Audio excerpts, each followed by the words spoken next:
Me chamo Rafaela, tenho 28 anos e sou estudante de enfermagem, há apenas 3 meses da formatura. Dirigi por 6 horas de volta para casa no Natal, o carro lotado de presentes cuidadosamente embrulhados. A casa estava estranhamente silenciosa quando cheguei.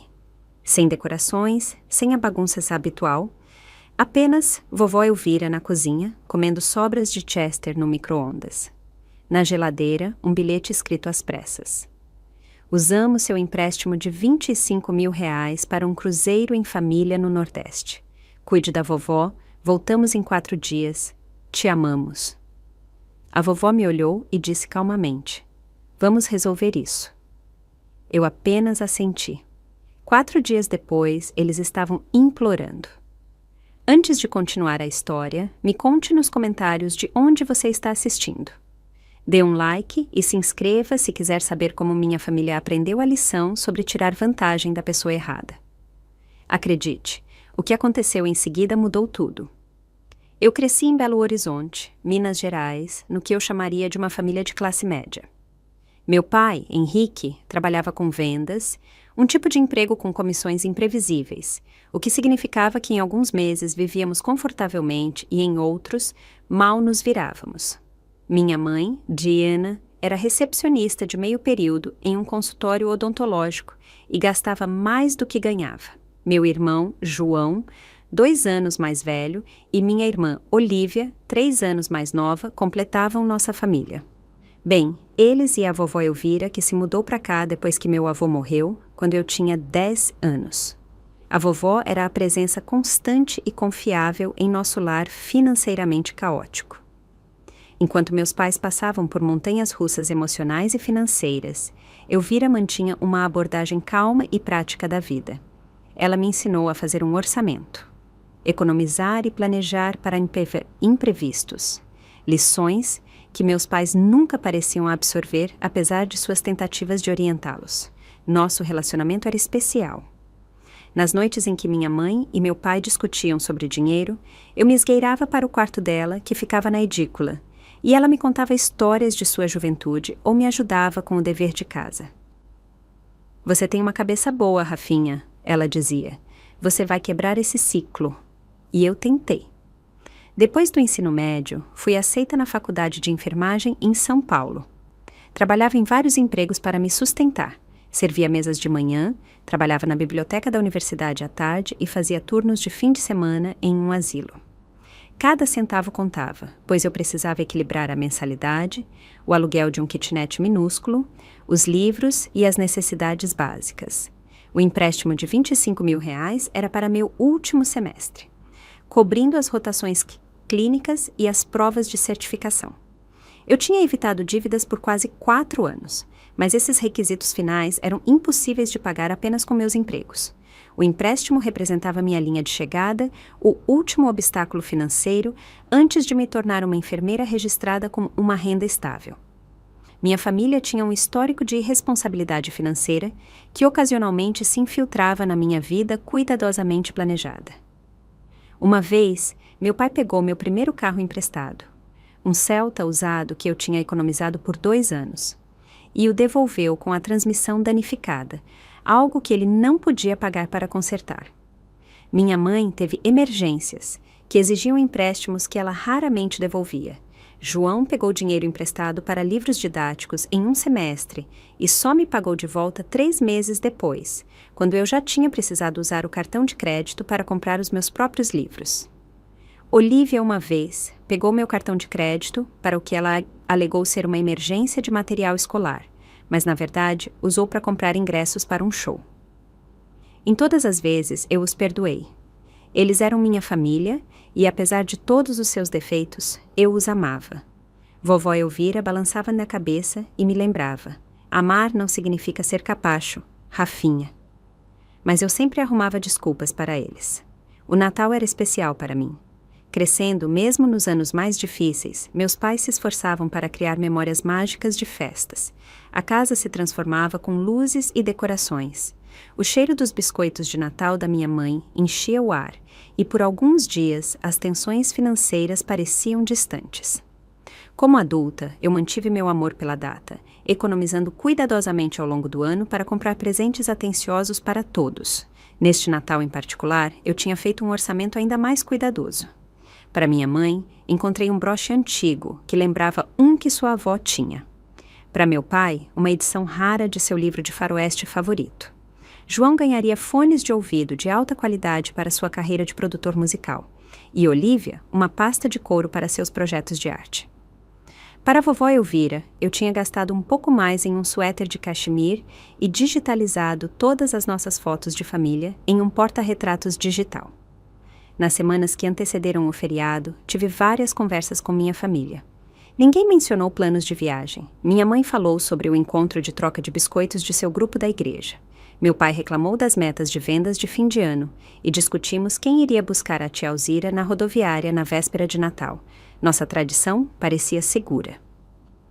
A viagem de São Paulo para Belo Horizonte normalmente levava cerca de 6 horas, mais tempo com o trânsito de feriado. Saí às 5 da manhã, com uma garrafa térmica de café ao meu lado e a playlist de Natal pronta. Apesar da minha exaustão com as provas finais e as rotações clínicas, a emoção me mantinha alerta. Fazia quase 6 meses que eu não via todos juntos e estava ansiosa pelo conforto de casa, por mais imperfeita que minha família fosse. Enquanto dirigia pela BR-381, vendo a paisagem urbana de São Paulo se transformar nos campos rurais de Minas Gerais, eu imaginava a cena que me esperava. Minha mãe estaria na cozinha, meu pai assistindo a um jogo de futebol, meus irmãos discutindo pelo controle remoto da TV e a vovó na sua poltrona, com sua tricô. A árvore de Natal estaria brilhando e a casa teria cheiro de pinho e canela. Esses pensamentos me mantiveram firme durante os engarrafamentos, as paradas em postos de gasolina e um almoço rápido no drive-thru. Quando cheguei às ruas familiares da minha cidade natal, o sol de inverno já começava a se pôr, projetando longas sombras sobre os quintais cobertos de neve do meu bairro de infância. Eu estava voltando para casa. Eu não fazia ideia de que a casa que eu me lembrava não estaria lá quando eu chegasse. Ao virar na Rua das Flores, percebi imediatamente que algo estava errado. A família da Silva, do outro lado da rua, tinha sua habitual exibição de luzes exagerada. E os Rodrigues ao lado tinham contornado sua varanda com luzes cintilantes, mas nossa casa estava escura. Sem a rena iluminada no gramado, sem a guirlanda na porta, sem as luzes coloridas emoldurando as janelas. Olhei a data no meu celular, confirmando que era de fato 23 de dezembro, quando nossas decorações já deveriam estar prontas há semanas. Havia menos carros do que o esperado também.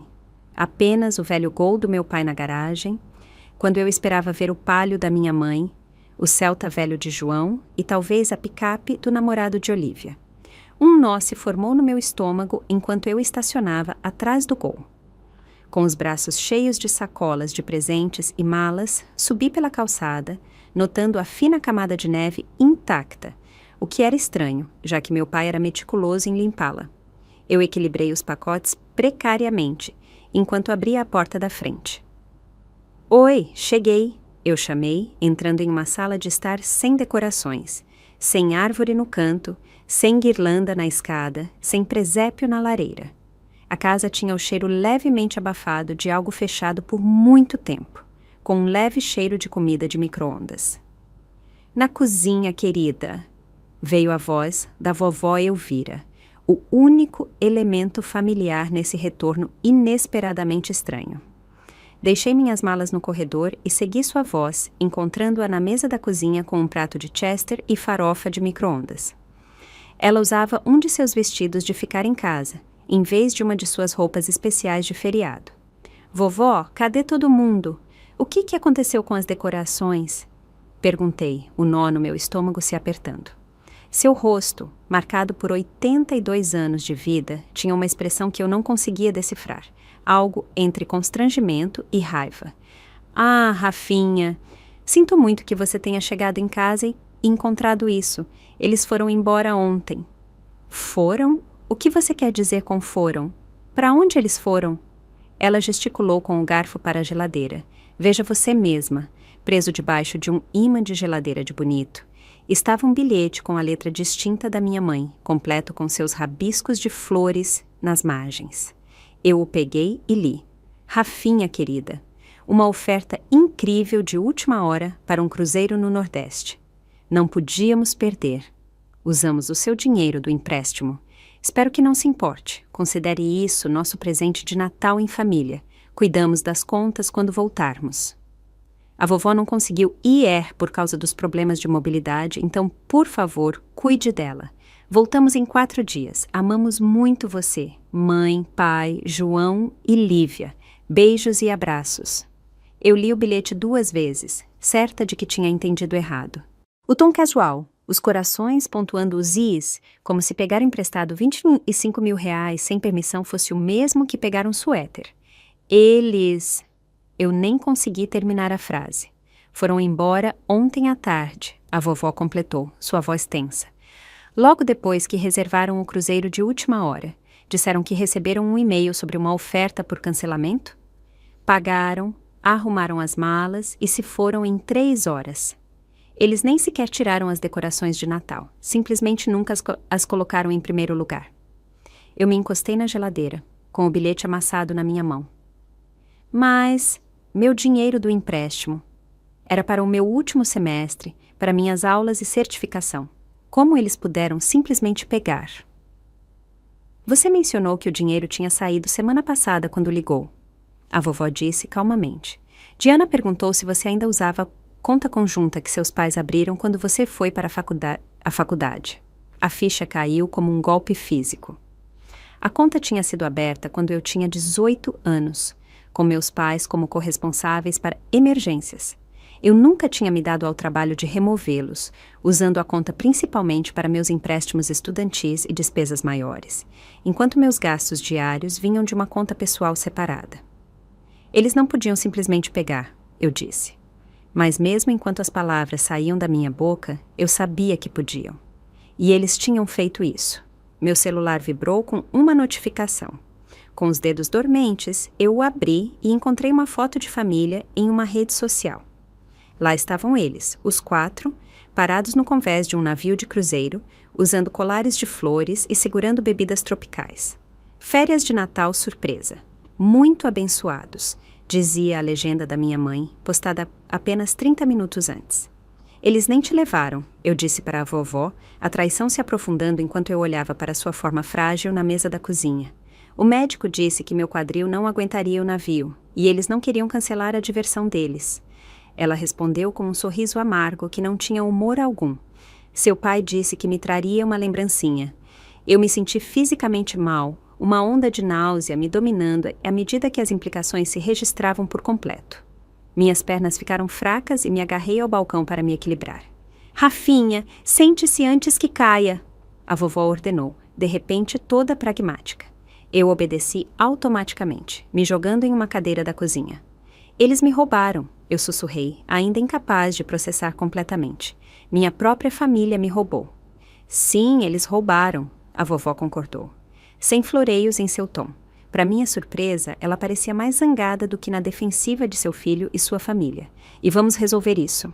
Eu mal a ouvi. Minha mente estava correndo pelas consequências. Sem aquele dinheiro, eu não poderia me matricular nas minhas rotações clínicas finais. Sem as rotações, eu não poderia me formar. Sem a formatura, não haveria licença de enfermagem. 4 anos de trabalho brutalmente duro e sacrifício. Desviados pelas férias impulsivas da minha família. Preciso ver se eles realmente pegaram tudo, eu disse, tirando meu celular com as mãos trêmulas. Alguns toques confirmaram meus piores medos. A conta tinha sido drenada 3 dias antes, com uma transferência de R$ 9.876 para uma agência de viagens. Eles tinham literalmente levado cada centavo, até o último real. Tentei ligar para cada membro da família, mas todas as chamadas foram direto para a caixa postal. As mensagens de texto apareciam como entregues, mas não lidas. Enquanto isso, mais fotos das férias apareciam online, cada uma nova facada de traição. Vamos dar uma olhada, a vovó sugeriu, ver o que mais podemos descobrir. No escritório da casa, descobrimos brochuras de cruzeiro impressas, guias de viagem do Nordeste e etiquetas de bagagem descartadas. No armário dos meus pais, cabides vazios onde suas roupas de verão normalmente seriam guardadas para o inverno. No lixo, passagens de avião usadas para Natal. Cada descoberta era mais uma confirmação de que isso não foi um mal-entendido, nem uma emergência, mas uma decisão calculada. Eles planejaram isso, eu disse, afundando na cama dos meus pais. Talvez não a longo prazo, mas quando viram a oferta de cruzeiro, deliberadamente usaram meu dinheiro. A vovó sentou ao meu lado, sua mão pequena cobrindo a minha. Seu pai sempre quis o que ele quer, quando ele quer, ela disse suavemente. Eu falei com ele como mãe nesse sentido. Eu deveria tê-lo ensinado melhor. Eu balancei a cabeça, ainda dormente demais para chorar. A culpa não é sua, vovó. Talvez não inteiramente, ela concedeu. Mas o que importa agora é o que faremos em seguida. O que fizemos em seguida foi ligar para o escritório de ajuda financeira da minha faculdade de enfermagem, apenas para ouvir uma mensagem de voz de feriado alegre, dizendo que eles retornariam no dia 3 de janeiro. Liguei para minha orientadora acadêmica com o mesmo resultado. A essa altura, a realidade já tinha afundado completamente, e a primeira onda de pânico desesperado também. Eu não posso pegar outro empréstimo, eu disse, andando de um lado para o outro na cozinha, enquanto a vovó me observava com preocupação. Já usei o máximo da minha elegibilidade com este. Sem esse dinheiro, não posso terminar a faculdade. Você vai terminar, a vovó disse firmemente. Vamos dar um jeito. Mas naquele momento, com a evidência da traição da minha família me cercando e meu futuro cuidadosamente construído de repente em perigo, eu não conseguia ver como. Levei minhas malas e as sacolas de presentes agora sem sentido para o meu quarto de infância, que permanecia exatamente como eu o tinha deixado quando me mudei para São Paulo, 4 anos antes. Pôsteres de pioneiras da enfermagem nas paredes, prateleiras cheias de livros didáticos de ciências e jornais médicos, e o quadro de avisos ainda com cartas de aceitação e ofertas de bolsas de estudo do meu último ano do ensino médio. Sentada na beira da minha cama de solteiro, cercada pelas relíquias de uma versão mais jovem e mais confiante de mim mesma, eu finalmente desabei. As lágrimas vieram em grandes soluços que pareciam vir do centro do meu ser. Chorei pela traição, pela maneira descuidada como minha família tinha colocado meu futuro em risco, pelos anos de trabalho duro agora ameaçados, e pela realização devastadora de que as pessoas que deveriam me proteger mais tinham escolhido me prejudicar para seu prazer temporário.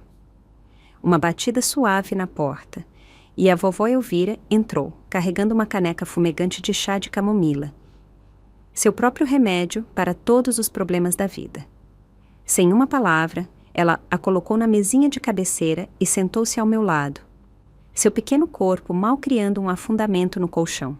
Ela colocou uma mão calejada nas minhas costas, movendo-a em círculos lentos, como tinha feito quando eu era criança e tinha pesadelos ou febres.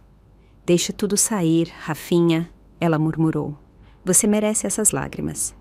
Quando o pior da tempestade tinha passado, me deixando com soluços e olhos vermelhos, ela me entregou o chá e uma caixa de lenços de papel. Agora, vamos conversar, ela disse firmemente. Pelas próximas 2 horas conversamos, não apenas sobre a situação atual, mas sobre o padrão que ela representava. Esta não é a primeira vez, é? A vovó perguntou, embora não fosse realmente uma pergunta. Não, eu admiti, lembrando de incidentes ao longo da minha vida. Quando eu tinha 16 anos, economizei R$800 do meu emprego na biblioteca para comprar um notebook para a escola. Papai pegou emprestado para uma oportunidade de investimento. Nunca mais vi aquele dinheiro. E o seu fundo para a faculdade? A vovó perguntou. Eu fiz uma careta com a lembrança. Minha mãe e meu pai começaram um fundo para a faculdade quando eu nasci. Quando eu estava pronta para ir para a faculdade, havia menos de R$3.000 nele. Eles tinham sacado o resto para férias, uma reforma na cozinha e para o carro de João. É por isso que você trabalhou tanto em tantos empregos, a vovó assentiu. E então, teve meu primeiro carro, eu continuei, as memórias voltando agora. Eu o comprei sozinha, mas papai o usava sempre que queria. Uma vez, Ele o devolveu com problemas na transmissão que custaram R$ 2.000 para consertar, mais do que eu paguei pelo carro. Ele prometeu ajudar com os reparos, mas nunca o fez. E seu irmão? Eu suspirei. João pegou R$ 500 emprestado para livros didáticos no segundo ano da faculdade, prometendo me pagar de volta em 2 semanas, quando a ajuda financeira dele fosse liberada.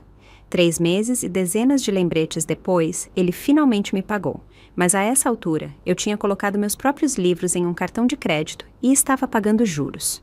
E Olivia usou seu cartão de crédito para ingressos de show e mentiu sobre isso. A ferida era menor, mas não menos reveladora. Disse que era para materiais de arte que ela precisava para um projeto. A vovó assentiu pensativamente. Você vê o padrão, Rafaela? Eu via, com uma clareza cristalina que talvez sempre estivesse ali, mas que eu tinha me recusado a reconhecer. Eles tiram vantagem de mim. Sempre tiraram. E você sabe de mais uma coisa? A vovó perguntou, levantando-se com alguma dificuldade para atravessar até minha estante. Ela voltou com um álbum de fotos que eu tinha feito no ensino médio. Eles fazem isso comigo também.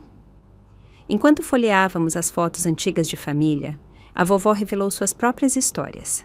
Como meu pai a tinha convencido a vender a casa dela e se mudar para morar com eles, prometendo uma edícula reformada como seu espaço privado, apenas para usar a maior parte do dinheiro da venda da casa para pagar as dívidas de cartão de crédito deles. Como os seus cheques de aposentadoria às vezes desapareciam misteriosamente de sua bolsa antes que ela pudesse depositá-los.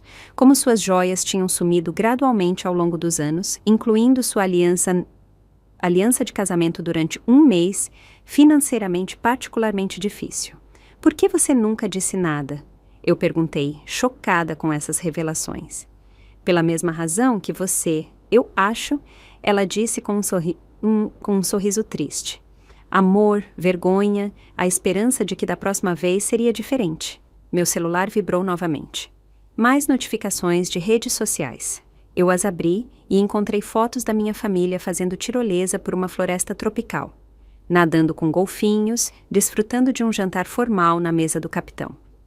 Em cada imagem, eles sorriam com uma alegria despreocupada, aparentemente sem pensar no que tinham feito ou em como isso me afetaria. Minhas mensagens para eles permaneciam não lidas. Não consigo acreditar que eles estão simplesmente me ignorando. Eu disse, jogando o celular de lado com nojo.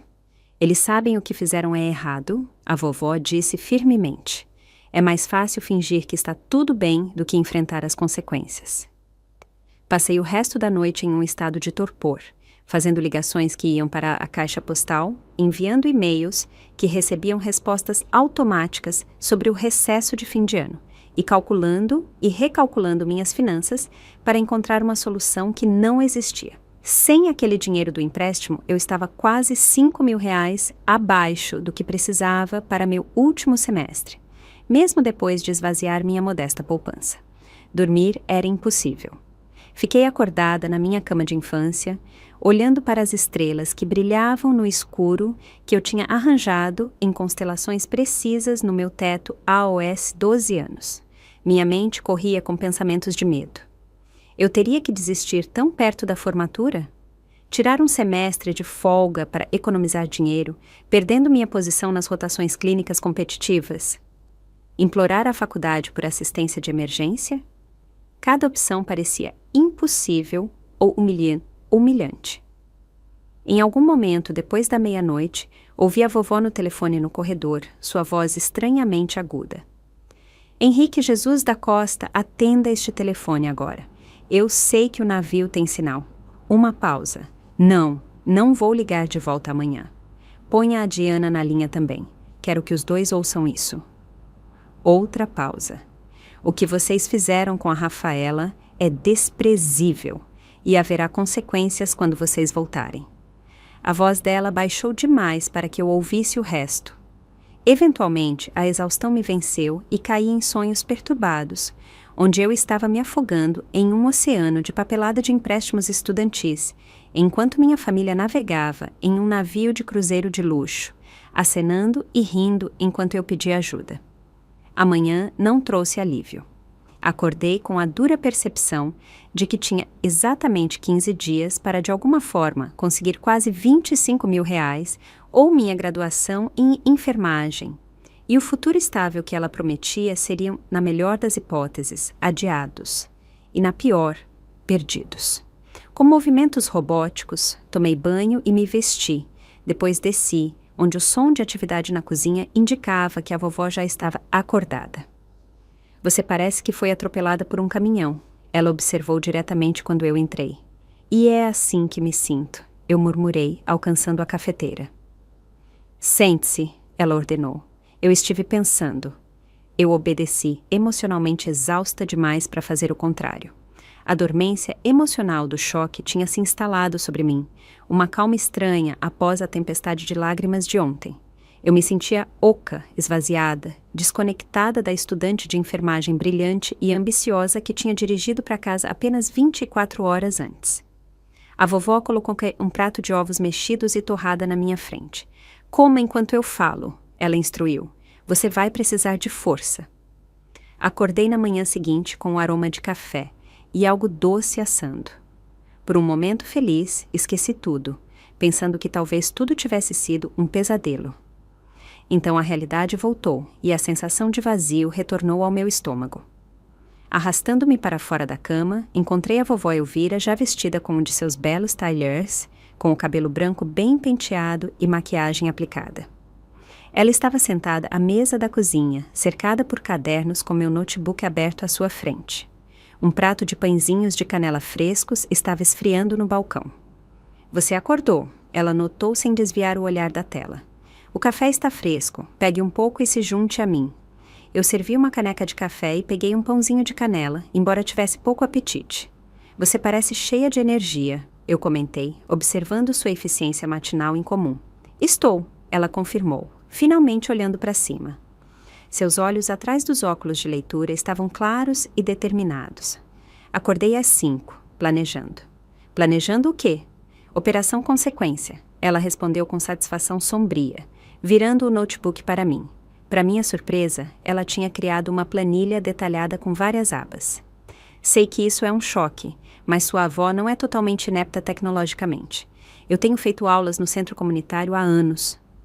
Posso ver isso, eu disse, impressionada apesar da minha exaustão emocional. O que é tudo isso? Isso, minha querida, é como vamos consertar a bagunça que sua família criou. Ela apontou para essa tela. A primeira aba são as opções financeiras. A segunda são as considerações legais. A terceira é um cronograma de itens de ação. A quarta é uma lista de recursos e contatos. Eu pisquei com sua eficiência. Vovó, eu agradeço, mas não tenho certeza se há uma solução. Eu já liguei para todo mundo que consigo pensar e com os feriados. Sempre há uma solução.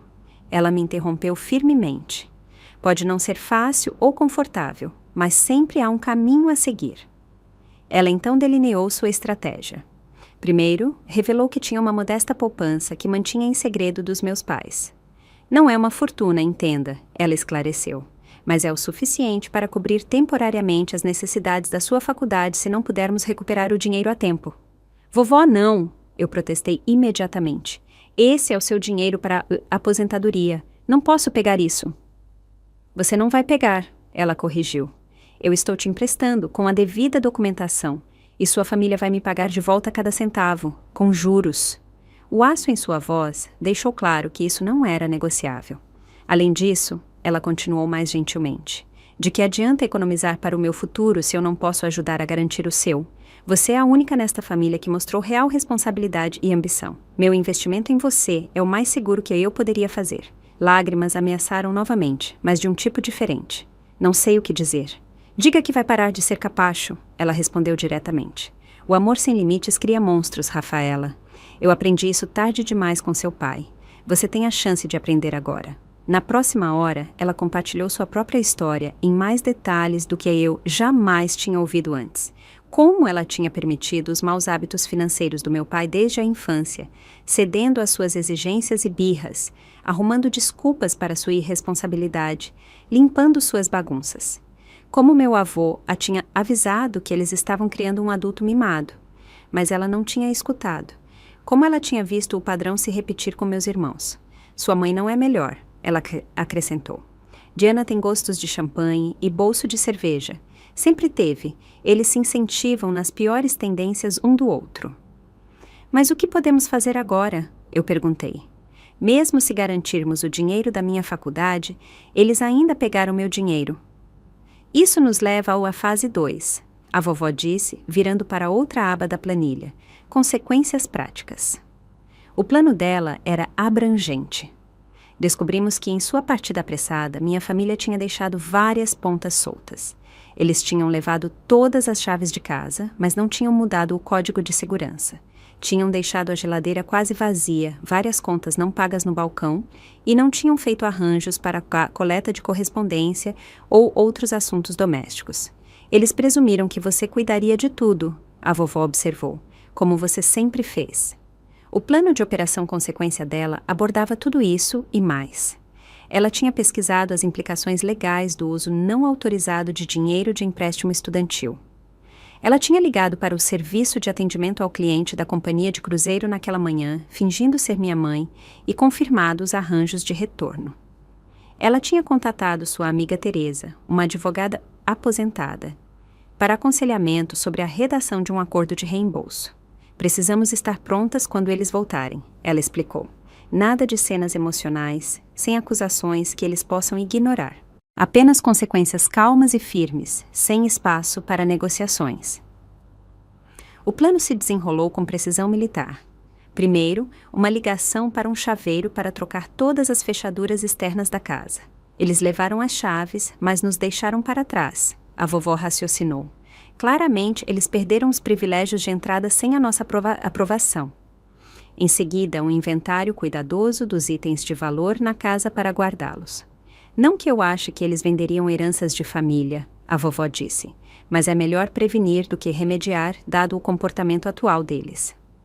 Ela já tinha começado a documentar tudo com fotos, incluindo a conta de empréstimo estudantil vazia, as postagens de redes sociais do cruzeiro e o bilhete que eles tinham deixado. Rafinha, ela disse seriamente, enquanto revisávamos os planos. O mais importante é que você esteja preparada para ser firme. Eles vão chorar. Eles vão gritar, eles vão tentar fazer você se sentir culpada. Eles vão dizer que você está exagerando ou que foi apenas um mal-entendido. Eles vão prometer te pagar de volta algum dia, quando for conveniente para eles. Eu assenti, sabendo que ela estava certa. E você precisa estar pronta para dizer não. Para dizer que o comportamento deles tem consequências e que essas consequências são imediatas e não negociáveis. E se eu não conseguir? Eu sussurrei, expressando meu maior medo. E se eu ceder como sempre faço? A vovó pegou minhas mãos nas suas, sua pele fina como papel cobrindo dedos surpreendentemente fortes. Você pode e você vai, porque desta vez você não está sozinha. Eu estarei bem ao seu lado e tenho 82 anos de prática em ser teimosa. Isso me fez sorrir, mesmo que de leve. Além disso, ela acrescentou com um brilho nos olhos, eu tenho reforços. Esse reforço, ao que parecia, era uma impressionante rede de amigos de Elvira. Teresa, a advogada aposentada, estava ajudando a redigir um acordo de reembolso legalmente vinculativo. Martinho, um chaveiro aposentado, ofereceu serviços com desconto para trocar as fechaduras. Seus amigos do Clube de Buracos se voluntariaram para estarem presentes durante o confronto como testemunhas e apoio moral. Ser idoso não significa ser impotente. Ela me informou com dignidade. Com um propósito renovado, eu me juntei a ela para implementar o plano. Liguei para a linha de emergência de ajuda financeira da minha faculdade e, embora eles não pudessem processar nada até depois do feriado, documentei a situação para quando os escritórios reabrissem. Guardei nossos documentos importantes em um cofre no banco da vovó. Ajudei a levar itens particularmente valiosos ou sentimentais para a casa da irmã de Elvira, ali perto. Ao anoitecer, tínhamos trocado as fechaduras, guardado os objetos de valor, documentado o roubo financeiro com extratos bancários e capturas de tela e começado a redigir o acordo de reembolso com a orientação de Teresa.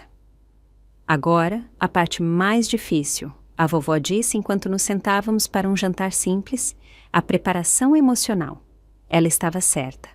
As tarefas práticas tinham sido diretas, mas o pensamento de confrontar minha família, de me manter firme contra suas manipulações e chantagens, me enchia de ansiedade. Eles vão dizer que estou sendo egoísta, eu disse, mexendo na comida no meu prato. Que eles merecem férias depois de trabalharem tanto, que estou fazendo um drama por nada. E o que você vai dizer? A vovó perguntou. Eu respirei fundo. Que pegar meu dinheiro sem permissão foi errado, que ações têm consequências, que eu preciso do dinheiro de volta imediatamente ou de um acordo assinado para o reembolso. E se eles se recusarem? A pergunta ficou no ar. O que eu faria se eles se recusassem? A resposta veio mais facilmente do que eu esperava.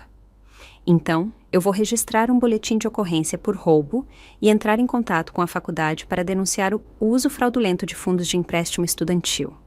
A vovó assentiu aprovadoramente. Não vai chegar a tanto. Eles são irresponsáveis. Não burros, mas precisam saber que você está falando sério. Estou falando sério, eu disse, surpreendendo a mim mesma com a firmeza na minha voz. Este é o meu futuro. Esta é a minha vida. Eu trabalhei demais para deixá-los tirarem isso de mim por causa de férias. Essa é minha garota, a vovó disse com um sorriso orgulhoso. Agora, vamos praticar o que você vai dizer quando eles tentarem fazer você se sentir culpada. Passamos a noite ensaiando diferentes cenários. A vovó, mostrando um talento inesperado para atuar, se revezou interpretando a autoridade fanfarrona do meu pai, as manipulações chorosas da minha mãe e as variadas abordagens dos meus irmãos para desviar a responsabilidade. A cada rodada de prática, minhas respostas se tornavam mais confiantes, minha determinação mais forte. Quando fomos para a cama naquela noite, eu me senti preparada de uma maneira que nunca tinha me sentido antes para um confronto com minha família. Lembre-se, a vovó disse enquanto nos despedíamos para a noite, você não está fazendo isso apenas por si mesma, você está fazendo isso por eles também. O amor verdadeiro significa estabelecer limites. Sem consequências, eles nunca vão mudar. Enquanto eu estava deitada na cama naquela noite, refleti sobre o quanto tinha mudado em apenas 2 dias. Eu tinha chegado em casa animada para um Natal em família e descoberto uma traição. Mas também tinha descoberto uma força em mim mesma, que eu não sabia que existia, e uma aliada na vovó Elvira que eu sempre tinha dado como garantida. Amanhã traria mais preparativos.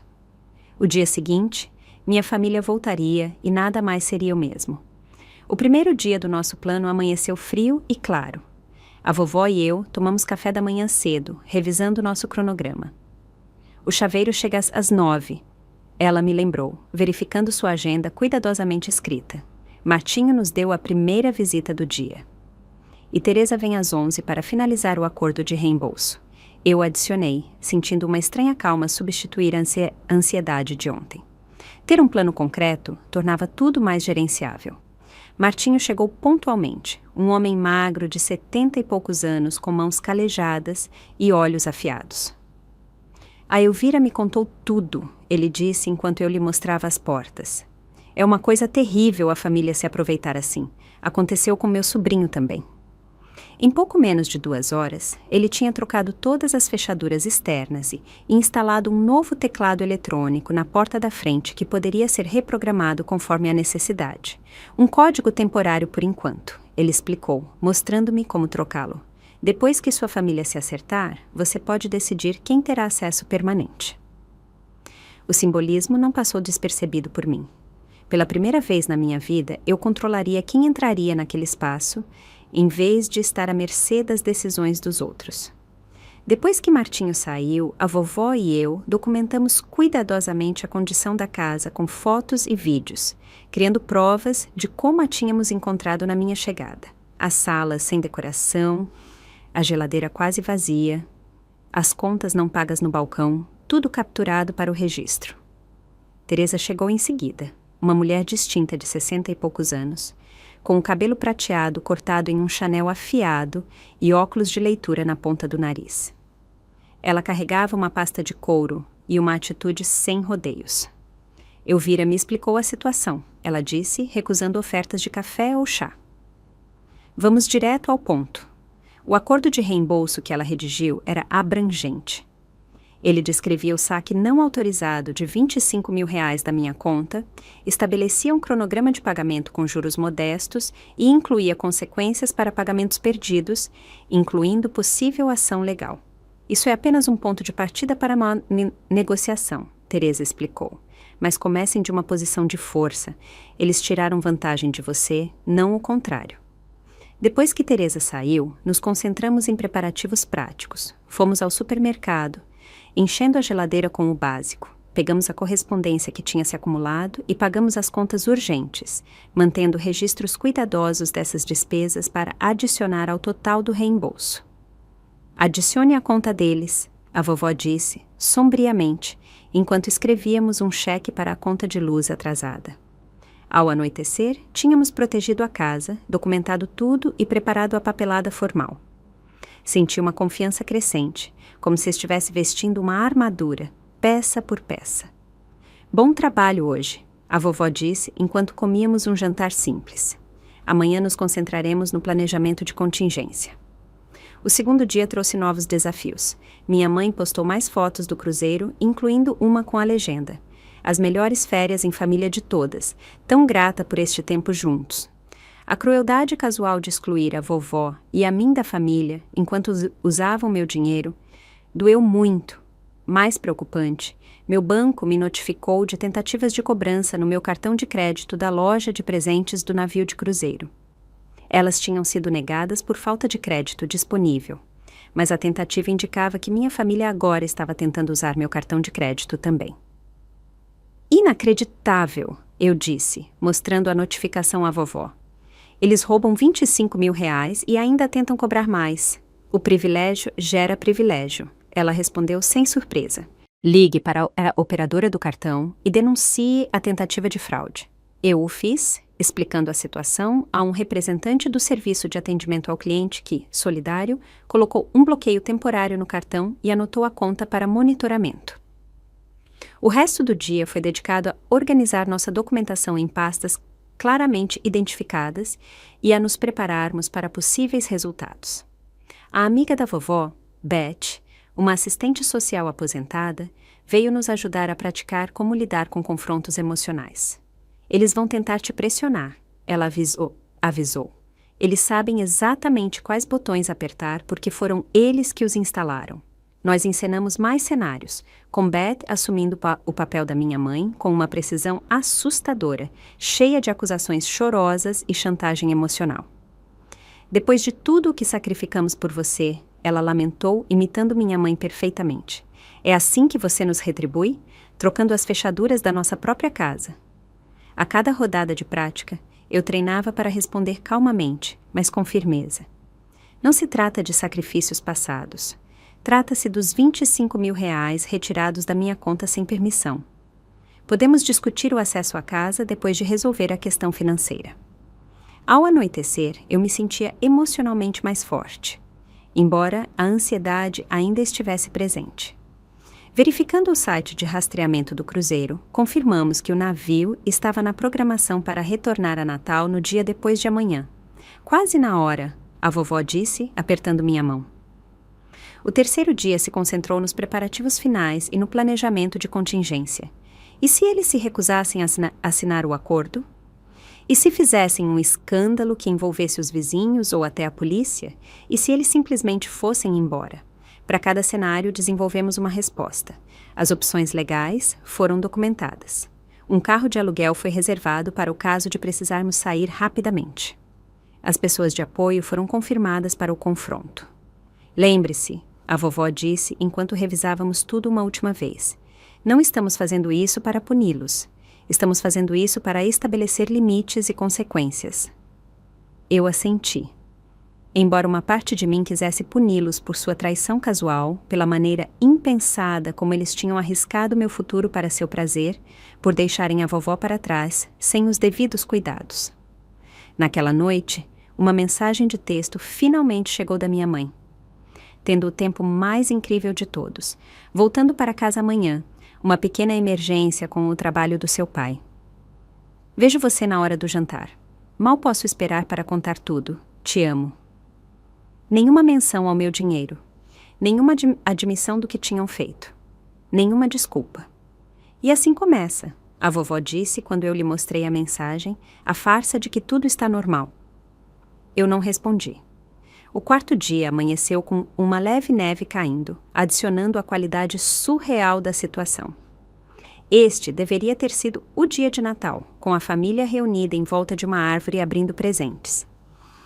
Em vez disso, a vovó e eu estávamos sentadas à mesa da cozinha tomando café e olhando para o relógio. O rastreamento de voos mostrava que o avião deles tinha pousado. Uma mensagem de texto subsequente da minha irmã confirmou que eles tinham pegado as malas e estavam em um carro de aplicativo a caminho de casa. Os amigos da vovó começaram a chegar. Teresa com sua papelada legal, Beth com sua experiência em serviço social. Martinho, para o caso de haver problemas com as fechaduras. 3 membros do clube de buraco como testemunhas adicionais. Eles se reuniram na sala de estar, um exército grisalho de apoio. Obrigadas a todos por virem, eu disse, tocada pela presença deles. Nós cuidamos dos nossos, Teresa respondeu simplesmente. A Elvira sempre esteve lá para cada um de nós. Em algum momento, uma notificação do sistema de segurança da casa mostrou-me um carro entrando na garagem. Pela janela da frente, eu observei minha família sair, bronzeada e carregada de lembrancinhas, rindo enquanto pegavam as malas. Meu coração batia tão forte que eu podia senti-lo na garganta. A vovó veio ficar ao meu lado, sua mão pequena encontrando a minha. Lembre-se de quem você é, ela disse suavemente. Lembre-se do que você merece. Eu assenti, apertando sua mão enquanto a campainha tocava. Era a hora. A campainha tocou novamente, mais insistentemente.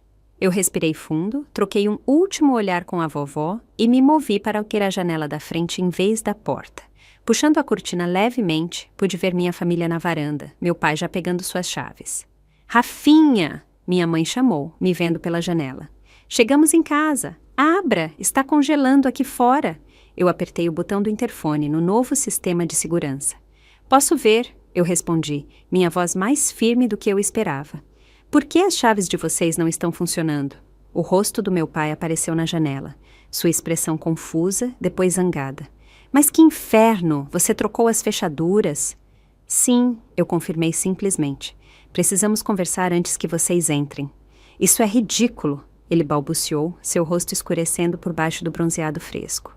Está-lhe a 3 graus aqui fora e viajamos o dia todo. Nos deixe entrar agora mesmo. Podemos conversar pela câmera do interfone, eu disse, acenando para essa vovó que ativou o dispositivo. Ou vocês podem concordar em ter uma conversa calma sobre o que aconteceu com o dinheiro do meu empréstimo estudantil. Os rostos deles na pequena tela mostravam uma gama de emoções. Meu pai parecia indignado, minha mãe confusa, João envergonhado e Olívia cada vez mais preocupada. Do que você está falando? Minha mãe perguntou, embora seus olhos desviassem da câmera.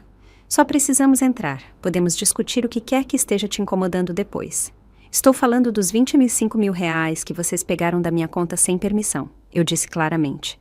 O dinheiro que era para o meu último semestre da faculdade de enfermagem. O dinheiro que vocês gastaram em um cruzeiro, sem sequer me perguntarem. Um momento de silêncio se seguiu. Meu pai se recuperou primeiro. Agora, escute aqui, ele começou, ativando sua voz de vendedor. Não roubamos nada. Aquela era uma conta de família, e foi uma oportunidade única na vida. Um cancelamento de última hora. Nós merecíamos umas férias depois de tudo o que passamos este ano. Isso não explica por que vocês não me perguntaram primeiro, eu respondi, ou por que deixaram a vovó sozinha sem os devidos cuidados. A mãe estava bem. Minha mãe interveio rapidamente. E íamos te pagar de volta, é claro. Apenas precisávamos aproveitar as férias primeiro. Com o meu dinheiro, eu adicionei, dinheiro que eu precisava para a faculdade. A expressão da minha mãe se tornou suplicante. Querida, você está transformando isso em algo que não é. Somos uma família. Nós compartilhamos as coisas. Agora, por favor, nos deixe entrar antes que a gente congele. A vovó se colocou ao meu lado. Haverá condições para a entrada, ela anunciou firmemente. O rosto do meu pai escureceu ainda mais. Mãe, você está por trás disso. Isso é entre nós e a Rafaela. Você me deixou aqui também, Henrique. A vovó o lembrou. Sem discussão, sem arranjos adequados, apenas um bilhete dizendo para Rafaela cuidar de mim, como se eu fosse uma planta. Nós sabíamos que a Rafinha estaria aqui, minha mãe disse na defensiva. E o navio não era acessível para alguém com os seus problemas de mobilidade. Conveniente, a vovó respondeu secamente. Meus irmãos tinham permanecido em silêncio durante esta troca de palavras, mas agora João se adiantou. Isso é idiota. A casa também é nossa. Vocês não podem nos manter fora. Na verdade, podemos, eu respondi. E faremos isso até que tenhamos discutido o reembolso do meu dinheiro. Reembolso. Minha mãe repetiu, como se o conceito fosse inteiramente novo. Querida, é claro que vamos te pagar de volta, eventualmente, quando as coisas se acalmarem. Quando eu pressionei, como? Com que dinheiro? O desconforto e os olhares evitados me disseram tudo. Não havia um plano. Nunca houve. Aqui está o que vai acontecer, eu disse, canalizando a autoridade calma da vovó. Nós preparamos um acordo de reembolso. Vocês vão revisá-lo e assiná-lo. Então, podemos discutir a entrada na casa. Isso é insano, meu pai explodiu. Você não pode tratar sua família assim. Depois de tudo o que fizemos por você? Algo dentro de mim endureceu com suas palavras. O que exatamente vocês fizeram por mim, pai? Pegaram meu fundo da faculdade, pegaram meu carro emprestado e o devolveram quebrado, usaram meu empréstimo estudantil para férias, enquanto eu trabalhava em 3 empregos para me sustentar na faculdade. A boca dele abriu e fechou, mas nenhuma palavra saiu. A essa altura, alguns vizinhos tinham notado a comoção. Os Rodrigues do lado estavam olhando abertamente de sua garagem, e as crianças da família da Silva tinham os rostos colados na janela da sala. Talvez devêssemos continuar esta conversa de forma mais privada. Minha mãe sugeriu, seu constrangimento social superando todo o resto. Concordo, eu disse. Há uma cafeteria a 3 quarteirões de distância. Podemos nos encontrar lá em 15 minutos para discutir o acordo. Neste tempo, com toda a nossa bagagem, meu pai protestou. A escolha é de vocês, eu respondi com um encolher de ombros. Discussão pública na varanda com os vizinhos, assistindo, ou discussão privada na cafeteria. Eles se amontoaram, sussurrando urgentemente. Finalmente, minha mãe se virou para a câmera. Tudo bem, a cafeteria, mas só você, Rafaela, não os amigos da sua avó. Ela tinha notado Teresa pela janela, reconhecendo-a como uma advogada local. Não negociável, eu respondi. Teresa vem comigo, assim como a vovó. Os outros vão esperar aqui. Mais sussurros e, então, uma concordância relutante. Eles voltaram para o carro de aplicativo, que, felizmente, tinha esperado. 15 minutos depois, estávamos sentados no canto dos fundos do Café Flor de Lis, uma pequena loja local decorada para o Natal com luzes cintilantes e guirlandas de pinho. O contraste entre a atmosfera festiva e nossos rostos tensos não poderia ter sido mais marcante. Teresa colocou uma pasta na mesa entre nós. Este é um acordo de reembolso legalmente vinculativo. Ela explicou em sua voz profissional e clara. Ele descreve o saque não autorizado de R$25 mil da conta de Rafaela e estabelece um cronograma para o reembolso. Meu pai nem sequer pegou a pasta. Isso é ridículo. Não precisamos de advogados e contratos. Somos uma família. A família não rouba da família. A vovó respondeu simplesmente. Nós não roubamos. Minha mãe insistiu, sua voz subindo o suficiente para que um barista olhasse em nossa direção. Ela se abaixou rapidamente. Foi um mal-entendido. Qual parte foi mal-entendida? Eu perguntei calmamente. A parte em que vocês sabiam que era o meu dinheiro do empréstimo estudantil. A parte em que vocês não pediram permissão? A parte em que vocês sabiam que eu precisava dele para a faculdade? Ninguém respondeu diretamente. Olha, João finalmente disse. O que está feito, está feito. O dinheiro foi gasto. Não podemos magicamente devolvê-lo agora mesmo. É por isso que há um plano de reembolso, Teresa interveio tocando a pasta. Começando com um pagamento imediato de R$1.000 dos reembolsos dos voos de volta de vocês. Minha cabeça se levantou. Que reembolsos de voos de volta? Um olhar de culpa passou entre meus pais. Tivemos que trocar nossos voos de volta, minha mãe admitiu. Os originais eram para o dia 27 de dezembro, mas seu pai teve uma emergência de trabalho. Então vocês têm reembolsos a caminho, a vovó concluiu, que irão diretamente para a Rafaela. Mais desconforto. Meu pai finalmente pegou o acordo e o folheou, sua carranca se aprofundando. Estes termos são ridículos, ele declarou. Não há como podemos pagar tanto assim tão rapidamente. Então a Rafaela não terá escolha a não ser buscar outras opções, Teresa disse calmamente, incluindo denunciar o uso não autorizado de fundos de empréstimo estudantil, o que eu entendo que pode desencadear investigações tanto da faculdade quanto da instituição de crédito. Minha mãe empalideceu.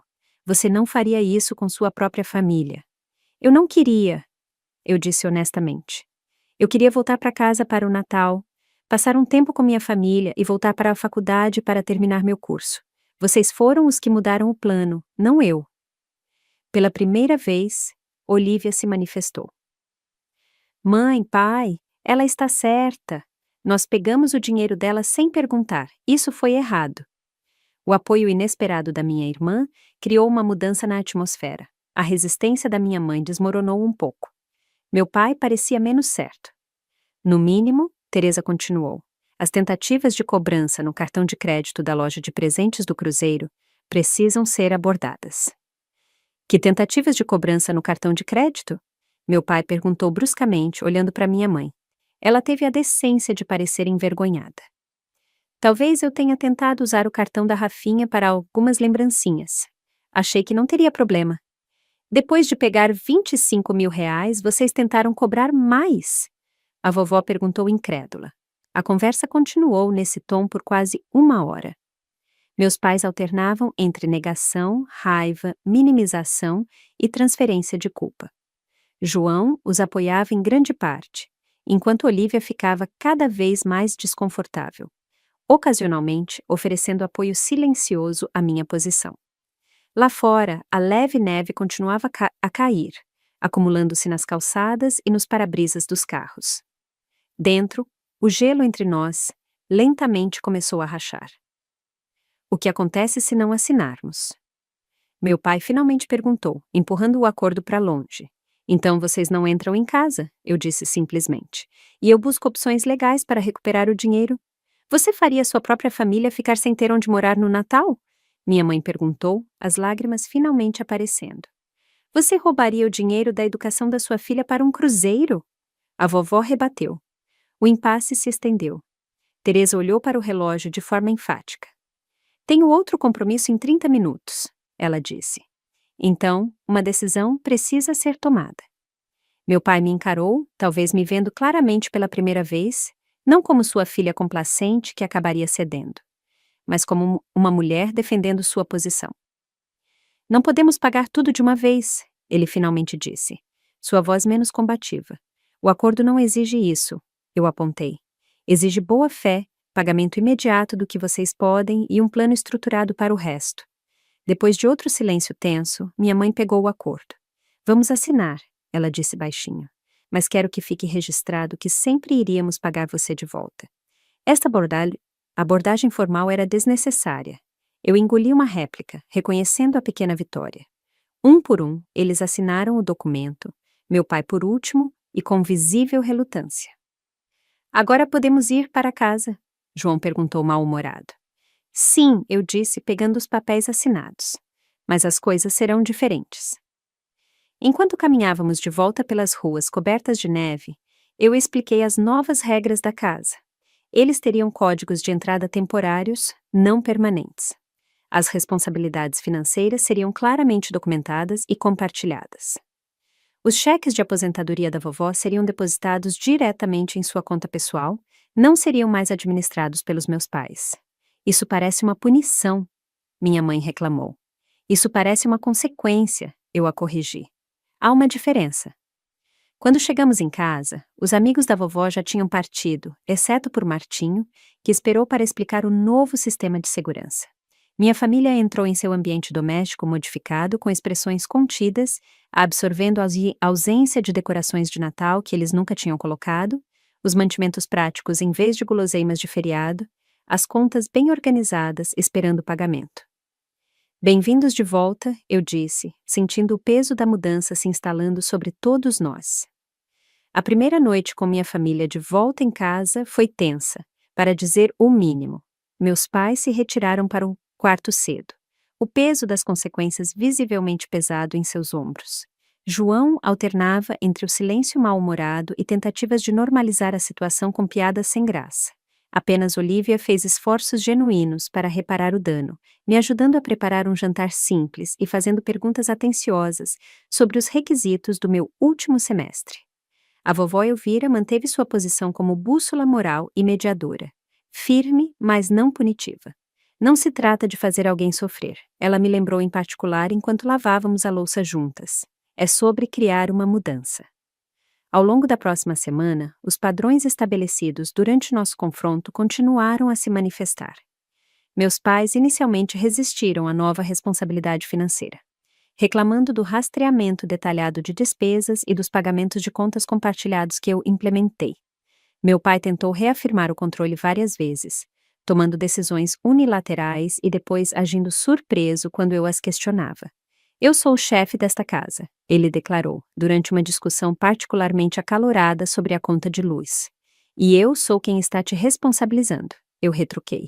O acordo que você assinou exige transparência financeira. Gradualmente, com o passar dos dias, a resistência começou a diminuir. O acordo de reembolso assinado estava pendurado na geladeira como um lembrete constante. O primeiro pagamento, retirado de seus reembolsos de voo e complementado pela venda de algumas lembrancinhas de cruzeiro, foi transferido para minha conta e documentado com fotos e recibos. A influência da vovó se mostrou crucial durante este período de transição. Como mãe do meu pai e sogra da minha mãe, ela mantinha uma posição única de autoridade que eles não podiam facilmente ignorar. Quando meu pai tentou me envergonhar por tratar a família como inquilinos, ela foi rápida em redirecionar a conversa. Henrique Jesus da Costa, ela diria, usando seu nome completo como fazia desde a infância. Esta situação é criação sua, não da Rafaela. Ela está te ensinando responsabilidade, algo que eu claramente não consegui fazer adequadamente. Com o empréstimo temporário de Elvira cobrindo minhas despesas imediatas da faculdade, pude me matricular nas minhas rotações clínicas finais a tempo. O alívio de saber que minha educação continuaria sem interrupções me permitiu focar na cura a longo prazo que nossa família precisava. 2 semanas depois do retorno deles, eu voltei para São Paulo para começar meu último semestre. A distância proporcionou perspectiva para todos. As videochamadas semanais incluíam atualizações financeiras, com meus pais relatando seu progresso em direção ao reembolso. Meu pai tinha aceitado o trabalho de consultoria nos fins de semana para aumentar sua renda. Minha mãe tinha reduzido suas compras e começado a vender itens domésticos não utilizados online. O desenvolvimento mais surpreendente veio dos meus irmãos. João, depois de uma resistência inicial, pareceu passar por uma transformação. Durante uma videochamada, 3 semanas depois que eu voltei para a faculdade, ele me mostrou seu novo aplicativo de orçamento e compartilhou que tinha aceitado turnos adicionais em seu emprego no estúdio de gravação. Eu nunca percebi o quanto você estava carregando por todos nós, ele admitiu, meio sem jeito. Não foi justo. Olivia foi ainda mais longe, ligando para mim, em particular, para se desculpar. Eu também fiz parte disso, ela disse. Tirei vantagem de você. Quer dizer, eu simplesmente nunca vi desse jeito até agora, até ver o quão duro você lutou por si mesma. Essas conversas não foram fáceis. Anos de padrões estabelecidos não mudam da noite para o dia. Houve contratempos como quando minha mãe pegou dinheiro do fundo de reembolso para uma liquidação de loja de departamento, ou quando meu pai questionou se o reembolso total era realmente necessário, já que eu estava bem com minhas rotações clínicas. Cada vez eu me mantive firme nos limites que tínhamos estabelecido. E a cada vez se tornava um pouco mais fácil fazê-lo. A vovó Elvira, fiel à sua palavra, se mudou para São Paulo em regime de meio período depois que me formei, alugando um pequeno apartamento perto do meu novo emprego no Hospital Albert Einstein. Sua presença me ajudou a manter minha nova força e proporcionou um amortecedor à medida que meu relacionamento com meus pais se curava em bases mais iguais. O Natal seguinte foi dramaticamente diferente. Em vez de trocas de presentes elaborados financiados por dívidas de cartão de crédito, concordamos em presentes modestos e atenciosos. Meus pais deram um pequeno jantar em vez de uma festa extravagante. Mais importante, Eles tinham pago quase metade do que tinham pegado, fazendo pagamentos mensais consistentes, mesmo quando isso exigia sacrifícios. As lições que aprendi com aquele Natal terrível e suas consequências me transformaram de maneiras que eu nunca poderia ter previsto. Eu descobri minha própria força e valor. Aprendi que o amor verdadeiro inclui limites e responsabilidade. Percebi que permitir que as pessoas experimentem as consequências de suas ações é, às vezes, o maior presente que você pode dar a elas. Como enfermeira, essas lições se mostraram inestimáveis. Eu trouxe uma nova empatia para pacientes que lutavam com dinâmicas familiares difíceis. Reconheci comportamentos que permitiam a outros tirar vantagem e pude guiar suavemente as pessoas para limites mais saudáveis. Entendi, por experiência pessoal, que a cura muitas vezes começa com uma verdade dolorosa. Meu relacionamento com minha família nunca mais será o que era antes.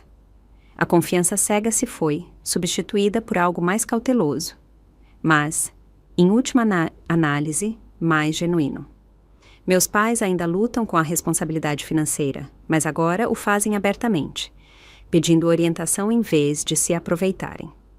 Meus irmãos se tornaram aliados em vez de concorrentes por recursos, e a vovó Elvira, aos 84 anos, continua a demonstrar que nunca é tarde demais para mudar os padrões familiares.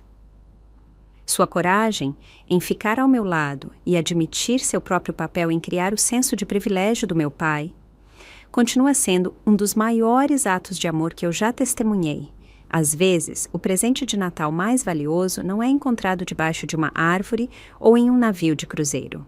Às vezes, ele vem na forma de conversas difíceis, crescimento doloroso e a coragem de dizer chega àqueles que mais amamos. Aquele bilhete terrível na geladeira levou à jornada mais importante da minha vida.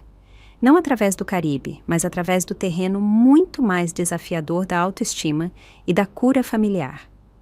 Você já teve que se posicionar contra membros da família que se aproveitaram de você? O que te ajudou a encontrar a força para estabelecer limites? Compartilhe sua experiência nos comentários abaixo.